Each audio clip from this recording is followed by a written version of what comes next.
I want to thank C.N.D for inviting Green onto the platform today. This is absolutely a time for cross-party working, a time for solidarity against a government, a coalition government, that is making some disastrous decisions in our name on nuclear. They're doing two things that are going to affect our future for millennia, not just our lives, children's, grandchildren's. All of our subsequent generations will suffer if this government goes ahead with some of its decisions. It's doing two things in particular.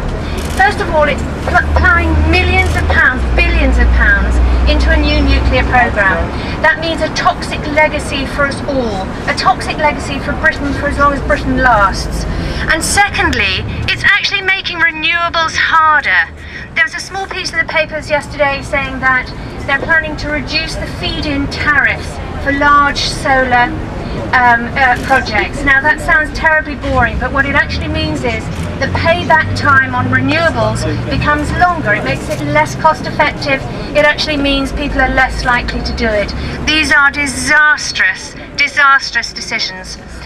I'd also like to say finally that my heart goes out to the people of Japan. They're not only suffering the nuclear problem from the tsunami, but also appalling weather, cold, freezing, wet, hungry, tired and homeless. And I think that the photographs coming out of Japan should be a lesson for us all, but particularly for this government.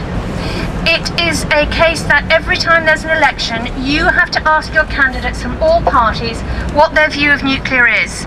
And if they say they support nuclear, you really shouldn't vote for them, however nice they are. It's a case of putting into power people who believe that nuclear is wrong, that nuclear is our past and not our future. Thank you. Yeah. Thanks very much indeed, Jenny. Thanks to you all for coming along today.